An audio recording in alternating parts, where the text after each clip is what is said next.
নমস্কার, তিয়াশার রান্না বান্নাতে আপনাদের সবাইকে স্বাগত। আজকে পাউরুটি আর আলু দিয়ে দারুণ একটা মজাদার স্ন্যাক্সের রেসিপি আপনাদের সাথে শেয়ার করব। তার জন্য কিন্তু পুরো রেসিপিটা দেখার অনুরোধ রইল। তার জন্য সবার প্রথমে একটা আলু নিয়ে নিয়েছি খোসা ছাড়িয়ে, এবার একটা গ্রেটার দিয়ে গ্রেট করে নেব।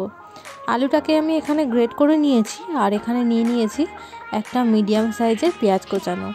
সেটা কিন্তু এই আলুটার মধ্যেই আমি অ্যাড করে দিলাম।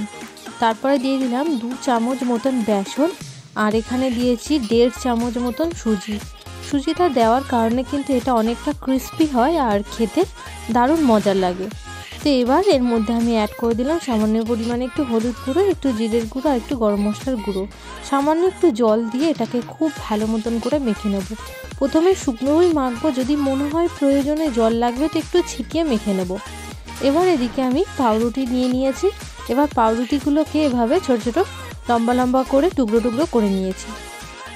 এবার এটা সারাটা পাউরুটিটাকে কিন্তু পুরোটা এভাবে আলুটা দিয়ে কভার করে নেব।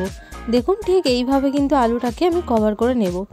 এগুলো কিন্তু এভাবে কভার করে নিয়েছি। এবার গ্যাস অন করে একটা কড়া বসিয়ে তাতে পরিমাণ মতো সাদা তেল দিয়ে তেলটাকে খুব ভালো মতন গরম করে নেব। তেলটা খুব ভালো মতন গরম হয়ে গেছে। এবার ওই পাউরুটিটা মধ্যে যে আলুটা দিয়ে বানিয়েছিলাম সেগুলো দিয়ে দিলাম, দিয়ে উল্টে পাল্টে একদম গোল্ডেন ব্রাউন কালার করে কিন্তু এগুলোকে ভেজে নেব। ঠিক একইভাবে সবগুলো ভেজে নেব। ব্যাস রেডি হয়ে গেল পাউরুটি দিয়ে আর আলু দিয়ে দারুণ স্বাদের মজার এই স্ন্যাক্সের রেসিপিটা। যদি রেসিপি ভালো লাগে তাহলে কিন্তু অবশ্যই লাইক, কমেন্ট আর সাবস্ক্রাইব করবেন। আর এভাবেই আমার পাশে থাকার অনুরোধ রইল আপনাদের সকলকে।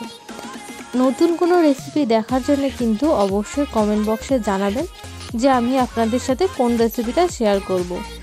আমি কিন্তু আপনাদের পছন্দ মতন রেসিপি অবশ্যই শেয়ার করব।